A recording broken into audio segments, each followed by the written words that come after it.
Casting Call, bienvenue sur le podcast de la rédaction de casting.fr qui révèle ta vraie nature. Ici, on va parler casting, témoignages exclusifs, des rencontres avec des professionnels, les clés et les secrets pour devenir un artiste et surtout, en vivre. Casting Call, c'est ton nouveau coach audio qui te permet de poser ton premier pas sur ton chemin de l'éveil et de la réussite. Ose enfin devenir celui dont tu rêves. Bonjour et bienvenue sur Casting Call, le podcast de la rédaction de casting.fr. Je suis Soledad Franco et je suis heureuse de recevoir aujourd'hui un ami qui va nous parler de lui. Lui qui jusqu'à maintenant faisait un métier de l'ombre. Il y a 30 ans déjà que tout a commencé. Et ça dure. À force de travail agrémenté de concours de circonstances parfois magiques. Comment toucher les étoiles ? On va en parler avec cet homme qui a décroché le stage de ses rêves auprès de la personne qu'il avait imaginé rencontrer, qu'il avait rêvé, oui, il y a 30 ans déjà. Il n'y a pas de hasard. Stéphane Joffre, bonjour. Bonjour Soledad, merci de nous accueillir et de m'accueillir ici. Stéphane Joffre, producteur télé, mais pas que. La devise de ce podcast est « Ose devenir celui dont tu rêves ». Qu'en est-il pour toi ? Écoute, moi je crois beaucoup à la vie. Il faut bien sûr travailler, il faut avoir l'énergie, il faut rêver. Et il ne faut pas s'arrêter de rêver. Il faut se remettre en question tous les jours, essayer d'être la meilleure version de soi-même, même si parfois c'est compliqué. Ne pas être trop impatient, et je pense que tes auditeurs, on est impatient quand on est dans ce métier. Il y a le bon moment, il y a les bonnes rencontres et après ça s'aligne. Quand tu étais petit, tu voulais faire quoi ? Quel genre d'enfance tu as eu ?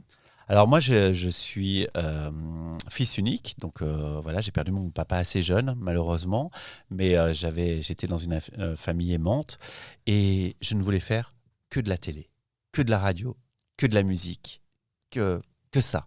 Donc je n'avais même pas d'autre option puisque c'était inné, c'était en moi.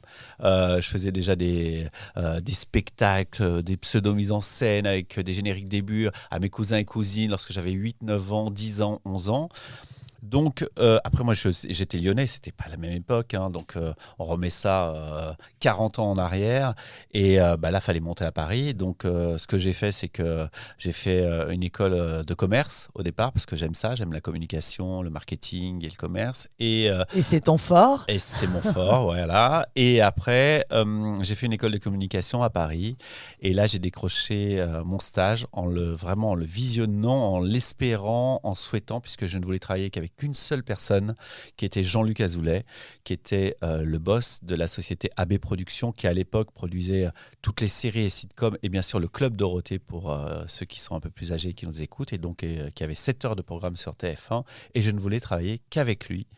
Et le destin a fait que j'avais un stage à Europe 1, donc je rencontre Jean-Luc Delarue, qui me propose d'être dans son univers de stage pour présenter, parce qu'il présentait le 7-9 sur Europe 1 à l'époque. Et je dis non, moi je ne veux travailler qu'avec Jean-Luc Azoulay. Mais je vous adore, hein, je vous respecte, mais il n'y en a qu'une personne. Et donc mon directeur de l'école à l'époque pète un câble, il dit mais c'est pas possible, tu peux pas dire ça et tout ça. Et je dis non, mais c'est lui, je le sais. Et il prend son téléphone, il appelle au standard d'AB Productions et il tombe par hasard sur une copine d'une copine qui était aux relations à la DRH et qui dit écoute, tu tombes bien, vraiment, tu as de la chance, on cherche un stagiaire pour demain sur une série, je ne sais pas s'il connaît, c'est Le miel et les abeilles. Moi, bien sûr, je connaissais tout par cœur. Je suis arrivé le lendemain matin, je connaissais mieux la société qu'elle, puisque je connaissais tout par cœur. Et elle m'a dit, OK pour le stage. Je suis arrivé sur l'épisode 100 du miel et les abeilles avec Mallory Nataf. Et là, tu sais, à l'époque, moi, j'étais monté à Paris, j'avais pas beaucoup d'argent, je faisais 3 boulots en même temps, c'était un peu compliqué. Et au bout de 3 mois, j'étais bien. Mais je ne pouvais pas continuer comme ça parce que je gagnais pas assez d'argent. On était stagiaires, vous connaissez tous ça peut-être, ceux qui nous écoutent. Et puis à un moment donné, j'ai été voir le directeur général, je dis j'adore mais je peux pas faire autrement. Il m'a dit mais Stéphane, vous êtes un super élément et tout ça. J'en parlais à Jean-Luc Azoulay et Jean-Luc Azoulay a dit mais il faut l'embaucher. Et en fait, je ne l'avais jamais croisé et lui il m'avait croisé déjà, il m'avait vu travailler, il m'a donné ma chance et après c'était parti. Et ça fait 30 ans que ça dure. Ça n'a jamais arrêté une seule journée. Merci mon Dieu. Et alors, comment... Alors, tu as des expériences, tu es allé chez Énergie, par exemple, Oui. alors avec une aventure extraordinaire. Raconte-nous justement comment tu es rentré chez Énergie. Un concours de circonstances, là aussi, j'étais donc ensuite, après chez AB Productions, j'ai bien sûr gravi les échelons, merci mon Dieu, et donc j'ai été directeur artistique des Vacances de l'amour, de toutes les séries, des To Be Free, etc., etc., etc., producteur ensuite. Et là, je rencontre ma deuxième grosse rencontre professionnelle, Gérald Brice-Viret, qui est aujourd'hui à la direction générale de Canal+, et qui à l'époque venait de monter, qui était directeur de TMC. Mhm. Et là, je produis pour TMC en toute urgence l'anniversaire de Télé Monte Carlo et ça se passe super bien, il y a une belle audience, tout va bien. Et puis quelques années après, il me dit bah, écoute, je suis en train de monter Énergie, Énergie 12, une chaîne de télé un peu sympa, un peu jeune, un peu fun et tout. Il me faudra un programme pour lancer l'émission. Puis moi, j'étais au Mexique, je regardais des formats de telenovela pour Jean-Luc Azoulay. Et là, je trouve Dos Corazones, qui allait devenir 12 cœurs. Et je lui dis, écoute, je pense que j'ai trouvé ton programme. Il est impactant, il est fédérateur, il est nouvelle génération. Tu vas sortir à la tête de l'eau avec... voilà, donc je veux bien te le produire. Il m'a dit, non, non, tu viens pas le produire. Je t'embauche en tant que directeur des programmes. Et Directeur des programmes sur tu vas Énergie. mettre à l'antenne. Ça a été un succès immédiat. Ça a touché la jeunesse, ça a fait émerger la chaîne. Et donc ensuite, grâce à Gérald Brice-Viret, grâce à Jean-Paul Baudecroux et Mariam Sali, grâce au groupe Énergie, ils m'ont permis de mettre à l'antenne des très beaux programmes, dont Les Anges de la télé-réalité, qui a été... Que tu as imaginé. Alors, je ne l'ai pas imaginé. J'ai briefé plusieurs producteurs sur Uh-huh. l'anniversaire que je voulais faire autour de la télé-réalité. Et plusieurs producteurs, dont la grosse équipe, sont arrivés avec Les Anges de la télé-réalité. Et j'ai dit, ça sera ça. Et là, tout le monde m'a suivi. Après, c'est vrai que j'ai eu la chance un jour de voir Nabila à la télévision. J'ai dit, dans L'amour est aveugle, j'ai dit, signez-la immédiatement, ça sera la plus grande star de demain. J'ai eu la chance de rencontrer Ayem Nour. J'ai dit, hop, c'est elle. Un Euh, flair, un flair. Caroline Receveur, idem. Donc Hollywood Girls, donc tous ces shows. Ah, ça, Hollywood Girls, je l'ai inventé, écrit. Mm. Donc voilà, c'est vrai que ça a été une aventure incroyable de mettre tous ces talents à l'antenne, que ce soit Mathieu Delormeau, que ce soit Jean-Marc Morandini avec Crime qu'on a mis. Tout ça, et de créer cet univers autour d'Énergie, le Mad Mag et toutes ces émissions qui ont fait un petit peu le buzz dans une génération, et je suis tellement heureux d'avoir fait ça avec eux et de l'avoir partagé avec eux, même si après l'influence a changé. En tout cas, les premières années ont été vraiment des années magiques. Explique-nous bien, parce que là, tu parles de noms d'émissions qui font rêver. Qu'est-ce que c'est qu'un producteur ? Alors moi, là, chez Énergie, j'étais directeur des programmes. C'est-à-dire que mon objectif, c'était de créer une unité autour de la chaîne. Et par exemple, voilà, je choisissais les programmes. D'imaginer la grille. Voilà, d'imaginer la grille, les horaires, et d'imaginer voilà, cette résonance qu'il y avait, ce suivi de programme pour que tu... Donc nous, c'était Donc les jeunes c'est adultes. toi qui dis oui ou non C'est pour moi qui une disais émission. oui ou non pour une émission.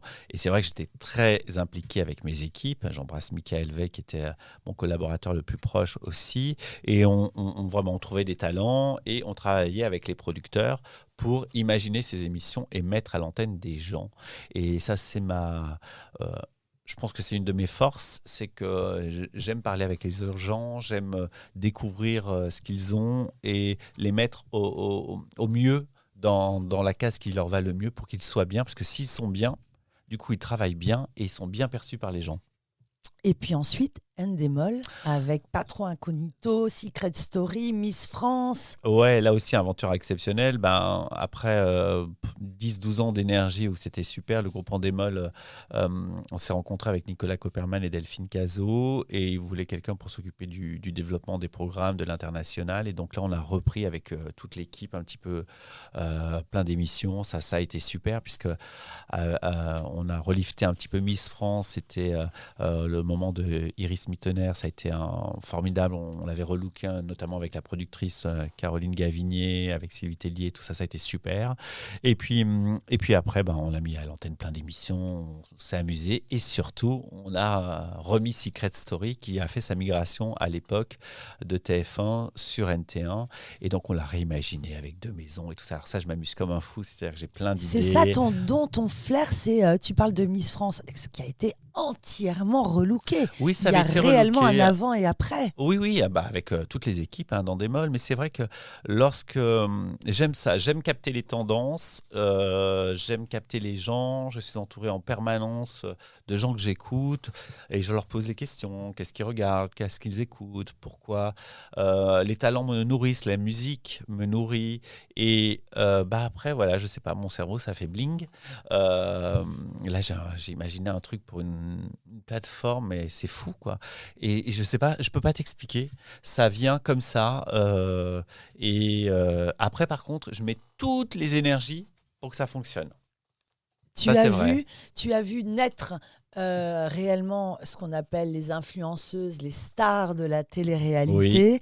Quelle est la rencontre la plus marquante? Et peut-on dire que les influenceurs, ces stars, soient des artistes? Ah, moi, je pense qu'ils sont des artistes. Et après, c'est comme tout. Il y a des gens bien, il y a des gens moins bien. Il y a eu effectivement des choses vraiment qui sont pas bien, qui ont été faites dans ce milieu, et d'autres très bien. Donc vraiment, c'est assez complexe d'en parler. Mais oui, ce sont des artistes. Et puis, il y a des très très belles rencontres. Moi, Nabila, c'est une super rencontre. Ayem Nour, c'est une super rencontre. Caroline Receveur, c'est une super rencontre. Benoît Dubois, c'est une super rencontre. J'en ai des centaines. Je les aime. Après, je pense que ça a été dans un business où tout a été très vite, où ils ont gagné de l'argent très vite. Il y a eu bien sûr des excès qu'il faut maintenant encadrer, mais il y a eu aussi des bonnes personnes. Je pense qu'il ne faut pas tout mélanger. Et voilà, donc... mais c'est chouette, vraiment, ces personnes nous ont fait rêver et il y a des très bons influenceurs, il y en a des moins bons et voilà, le temps va réguler tout ça, mais c'était une nouvelle profession aussi. Donc il fallait encadrer, mais c'est vrai qu'il faut être attentif parce que ce sont des jeunes qui achètent, donc il faut faire attention à ça et c'est très très bien maintenant qu'il y ait une régulation qui arrive sur ce marché. Tu travailles dans la télé, aujourd'hui encore chez AB Productions. Tu as créé ta propre boîte. Oui, avec mon idole, Jean-Luc Azoulay, le A, parce que ça s'appelle plus AB Productions maintenant, mais JLA Productions. Mais c'est vrai que je travaille toujours avec la personne qui m'a fait émerger et qui m'a fait aimer ce métier, qui est Jean-Luc Azoulay. Quand tu en parles d'ailleurs, tu dis mon Dieu. Je l'adore, je ne peux pas dire autre chose. C'est quelqu'un qui est tellement présent dans mon cœur, c'est au-delà. Ce qui est touchant lorsqu'on t'entend, c'est qu'on imagine le milieu de la télé, la production, un milieu féroce. Et toi, avec beaucoup d'espièglerie, on dirait, tu parles de tous ces succès, des émissions de télé explosives en termes d'audience, mais toujours avec une grande fraîcheur. Surtout, j'ai beaucoup de recul. Je crois que c'est un métier que j'aime, c'est ma passion. J'ai jamais eu l'impression de travailler depuis que je suis né. Donc, déjà, je le souhaite à tout le monde parce que ça, c'est un métier passion. Et puis, en vrai, je me suis jamais pris la tête. C'est-à-dire que ça peut s'arrêter demain, ça peut... J'ai beaucoup de recul et j'ai jamais voulu être dans la lumière. Donc, j'aime mettre les gens en lumière. Moi, maintenant, j'y suis un peu plus avec l'aventure artistique qu'on y est, mais tranquillement et surtout, chaque chose en son temps, voilà, moi je suis très connecté aux gens, je déteste la méchanceté, c'est quelque chose que vraiment je ne supporte pas. On peut faire des erreurs, mais la méchanceté c'est encore autre chose. J'ai fait des erreurs, j'en referai encore, mais vraiment la méchanceté, être méchant, je peux pas. Donc, et ça, je n'arrive pas à m'entourer de gens, on va dire, méchants. Les erreurs, c'est pas la même chose. On peut tous faire des erreurs. Moi, je pardonne et j'ai fait aussi des bêtises, donc j'ai été pardonné. Mais vraiment, la méchanceté gratuite, vraiment, il faut vous enlever de tout ça, de tous ces gens négatifs et toxiques. À un moment donné, ça matche pas, faut pas y aller, quoi. Les choses vont tellement vite, surtout dans la télé. Est-ce que ça se prévoit de devenir producteur ou directeur des programmes? Pour tous les auditeurs qui nous écoutent et qui veulent rentrer en télé, est-ce qu'il y a un parcours? Il n'y a pas de parcours magique. Moi, je pense que, déjà, il faut aimer ça, il faut regarder ça, il faut savoir qu'est-ce qu'on préfère? Est-ce qu'on préfère être devant? Est-ce qu'on préfère être derrière? Est-ce qu'on préfère imaginer? Est-ce qu'on préfère mettre en image? Donc, il faut déjà essayer de savoir pour rentrer assez vite dans la filiale. Et dans la filière, pardon.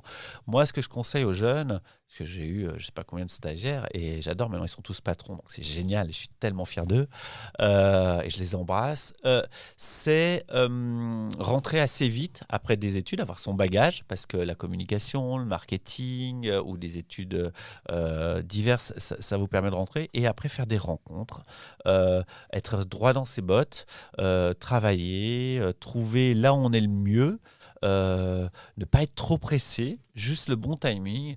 Et puis, à force d'être persévérant, moi, je pense que ça fonctionne. Hein.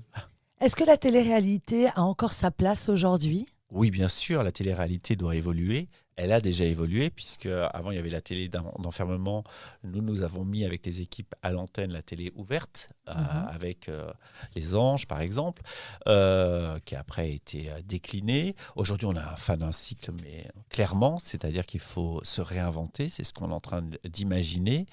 Mais la réalité, c'est quoi? C'est mettre des gens en lumière dans des situations particulières, mais il faut que ces gens soient authentiques. C'est ce qu'on a perdu un petit peu, l'authenticité des candidats, puisqu'ils voulaient faire les histoires avant la réalité. Pour beaucoup, pour du business. Et ça, c'est parfois dommage. C'est-à-dire qu'il faut se laisser guider et être sincère. Et d'ailleurs, tous les gens qui sont sincères existent encore et font encore ce métier de différentes manières. Mais il faut garder cette sincérité, cette authenticité qui a fait le succès des premières saisons de télé-réalité et qui après s'est un peu estompé. En 2023, lorsqu'on diffuse des annonces de casting de télé-réalité sur casting.fr, c'est ce qui marche le plus. Les jeunes réellement rêvent de participer à ce type d'émission. Tu parles d'authenticité. Que peux-tu nous dire de ce phénomène, tu sais, de toutes ces femmes et ces stéréotypes de beauté? Quel regard tu portes sur ça? C'est en train d'évoluer là aussi, hein, puisqu'on est dans les années 2023, et tant mieux, parce que voilà, on est comme on vient avec ses bagages, son look, sa sexualité, sa religion, enfin tel qu'on est, et c'est en train d'évoluer. Bien sûr que les gens, entre guillemets, good looking sont favorisés parce qu'il y a aussi une part de rêve. Mais je pense que c'est surtout être authentique, être soi-même avec les autres. Et c'est ça que le public aime. Moi, je pense que les jeunes qui veulent faire de la télé-réalité aujourd'hui, faut leur dire, écoutez, vous ne serez pas forcément milliardaire à Dubaï, parce que ça, c'est l'image qu'ils ont. C'est pas ça, la télé-réalité. La télé-réalité, c'est être soi-même, partager ses émotions. Et après, il ne faut pas devenir fou, il ne faut pas être complètement hors sol. Il y a eu quelques exemples de personnes qui ont immensément réussi, et tant mieux pour eux, comme certains acteurs. Ça arrive, mais il n'y a pas que ça. Et la télé-réalité, c'est être mis en lumière, mais il faut savoir pourquoi on le fait. Parce que, par exemple, un télécrochet, c'est une sorte de télé-réalité. C'est-à-dire que quand on te capte tes émotions en portrait, la Star Academy, ou bien même The Voice, voilà, les gens vont peut-être pas aimer ça, mais oui, t'es filmé dans tes portraits, on met en avant ta famille, on met tes émotions en avant, tu expliques pourquoi tu choisis ce coach plutôt qu'un autre, donc on rentre vraiment dans toi-même, mais c'est après ce que tu en fais.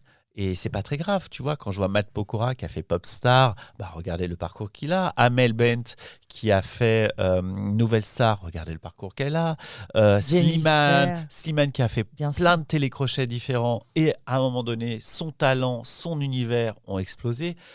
Moi, je dis, j'ai pas de souci. La télé-réalité met en lumière des gens. Mais après, il faut être sincère. Et toutes les personnes que je vous ai citées auparavant sont sincères avec le public, avec eux-mêmes, et ont partagé leurs émotions. Qu'est-ce qu'on peut dire à nos auditeurs? Quelles sont les qualités requises pour être un bon candidat? Ça dépend de quelle émission déjà, mais c'est un métier difficile. Effectivement, il y a peu d'élus, donc ça c'est la vie. Il faut toujours avoir espoir, faut se battre, faut être soi-même, et puis faut rencontrer des gens pour qu'à un moment donné vous rencontriez la personne qui va être connectée et qui va faire que cette mise en lumière va être encore plus forte que d'habitude.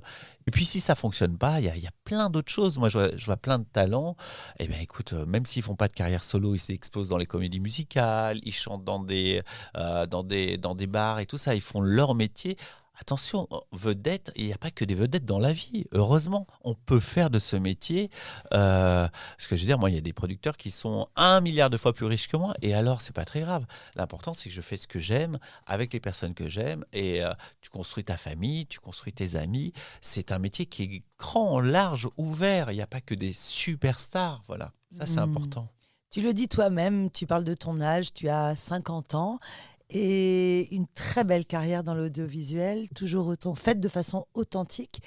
Et un jour, tu as eu envie de parler à ton enfant intérieur et est né un magnifique projet avec Léo qui s'appelle Léo et Steph. Et là encore, raconte-nous. Parallèlement à la télévision, on s'est lancé dans l'art avec mon mari, Léo, qui lui est directeur artistique dans une très célèbre société d'e-commerce et qui a toujours dessiné. Et il a dessiné ce personnage qui n'a pas de visage, qui s'appelle Kid Cup, qui peut représenter un garçon, qui peut représenter une fille, mais surtout qui représente ton enfant intérieur, ton âme. Et lorsqu'il a dessiné ce personnage, j'ai dit mais il est trop chou, il est super. À l'époque, on avait 200 abonnés sur Instagram. On a créé Léo et Steph comme ça en 5 minutes. Et on l'a posté. Et là, la magie de la vie a fait que c'est Olivier Roustin, le patron de Balmain. Mais bon, il n'y a pas de hasard. Hein, un être magnifique à l'intérieur et à l'extérieur. Et un génie, vraiment. Et qui a dit j'adore. Est-ce que vous pouvez me faire un tableau et une sculpture? Et on lui a fait un tableau et une sculpture. Il a posté, il nous a remerciés. Et là est partie l'aventure Léo et Steph. Donc maintenant, nous sommes en galerie dans le monde entier. Merci mon Dieu, que ça soit à Paris, que ça soit à Tokyo, que ça soit aux États-Unis, vraiment à Dubaï, un peu partout. Et puis des célébrités nous ont fait confiance, que ce soit DJ Snake, que ce soit Cyril Hanouna, que ce soit plein de célébrités que j'embrasse. Anita, enfin voilà, une folie. Et après, tous les gens ont également aimé ces œuvres uniques et exclusives, puisqu'à chaque fois, le personnage se décline dans les couleurs, avec des marques, avec des paysages différents, mais c'est toujours des pièces uniques et exclusives. Et l'aventure Léo et Steph est née. Je suis très, très fier de mon mari, Léo, qui est un génie. Et puis de tous les gens qui nous ont aidés, qui nous ont accompagnés dans ce projet qui a maintenant 4 ans. Et c'est une aventure artistique incroyable, avec des rencontres incroyables. Et là, on a fait le salon Art Up à Lille. Ça a été génial. On a rencontré tous nos, entre guillemets, fans. Et c'est super. On fait le World Art of Dubai. On a fait Art Basel à Miami. Non, c'est une aventure extraordinaire. Donc ce sont des sculptures et des tableaux. Et des tableaux avec ce personnage qui s'appelle Kid Cup. Et les sculptures sont faites en résine? Absolument, c'est de la résine. Et on a 2 ateliers, hein, un atelier à Paris et un atelier à Nantes. C'est de la fabrication française à 100%. Et nous, c'est pas nous qui fabriquons. Hein, donc on a notre atelier avec Arnaud et Julien que j'embrasse et qui nous aident là-dedans. Et Léo dessine tout, fabrique tout, imagine les couleurs, le style, il passe un temps fou et chaque pièce est unique et exclusive et c'est un bonheur. Tu te serais imaginé dans le milieu de l'art? Jamais. Et je rencontre des gens passionnants, que ce soit des gens qui économisent pour s'acheter une petite œuvre, comme des gens extrêmement riches, comme toutes sortes de personnes. Et c'est ça qui me passionne. Moi, de toute façon, c'est les rencontres humaines. Hein. Quand je vois toi, Soledad, on se connaît depuis quelques années, on va pas dire, voilà, et tu es toujours aussi lumineuse. Michael est un amour, vous avez toujours été là. C'est aussi la fidélité, je crois, dans ce métier qui est importante. Ça, c'est très important. Cultivez vos amis dans ce métier. Essayez d'être toujours là pour eux. Ils seront là pour vous, puisque c'est un métier fait de haut et de bas. Ce n'est que ça. Il faut tenir dans les moments bas. Il ne faut pas s'envoler trop haut quand on est en haut, pas se perdre. C'est la difficulté. Donc, ça, il n'y a que vraiment la famille et les amis qui vous entourent qui peuvent vous le dire. Mais c'est très important, car ce n'est un métier que c'est une vague. Voilà, on est en haut, on est en bas, on est en haut, on est en bas, on est en haut, on est en bas. Extrêmement fidèle et tu permets aux gens qui t'entourent et ceux qui ne te connaissent pas non plus, on peut te contacter, de se lancer dans des carrières incroyables. Je pense à Emmanuel Rivassou par exemple. Emmanuel, c'est Emmanuel, c'est la femme de mon meilleur ami, Gilles Lucas, et un jour, voilà. par hasard, j'apprends que Réservoir cherchait une nouvelle architecte d'intérieur pour son émission. Je dis, mais Emmanuel, je suis sûr que c'est toi. Elle me fait, ah non, mais non, mais je ne vais pas faire... non, non, non, non. J'ai dit, écoute, passe les essais, t'es sûr? Oh, c'est pas mon truc, que j'ai jamais fait. Je dis, c'est toi, je le sais. Et bon, voilà, elle est restée pendant près de 8 ans, voilà, avec Stéphane Plaza dans Maison à vendre. Maintenant, elle a tellement d'autres projets. Elle signe des lignes. Elle a ses livres, elle a tout. C'est un amour. Mais de toute façon, vous savez, je pense que vraiment, les énergies, ce que je veux dire aux auditeurs aujourd'hui, c'est que vous savez quand vous rencontrez les bonnes personnes, elles vous font grandir. Alors, ce sera peut-être pas un méga hit, mais c'est pas très grave, la vie elle est faite de rencontres, mais vous sentez les bonnes personnes et il faut vous écouter et à ce moment-là travailler, parce que ça c'est la base de la vie, savoir qu'il y aura des hauts et des bas, vous accrocher et à un moment donné ça passe. Et travailler. J'aimerais aussi évoquer le succès de Ocean Drive, qui est quand même la musique, si je ne me trompe pas, du générique de la Starac. Voilà. Ocean Drive, c'est Gilles Lucas, qui est mon ami de toujours, avec qui on a fait plein de projets, puisqu'il a fait Galéon et aujourd'hui, il a fait Color Blast avec plein de succès aussi. Mais c'est la fidélité, vous savez, on se connaît, Quand je vois Thierry Saïd, le producteur de Matt Pokora et Matt, l'équipe qu'il forme depuis une trentaine d'années, à un moment donné, on traverse des moments difficiles, on traverse des moments faciles. Voilà, il faut se soutenir, être ensemble, c'est comme un couple, c'est comme un duo, hein, c'est la même chose, et avancer. Et je trouve ça merveilleux, ce succès de Léo et Steph, qui sont des œuvres qui durent et qui sont la continuité de toute cette histoire créative et explosive que tu as. Stéphane, merci pour ce moment. Merci beaucoup, Je Soledad. te sais très occupé. Merci d'être venu ici dans notre studio. C'était un plaisir. Et encore beaucoup, beaucoup de créativité, d'imagination et grand succès à Léo et Steph. À bientôt. Merci beaucoup.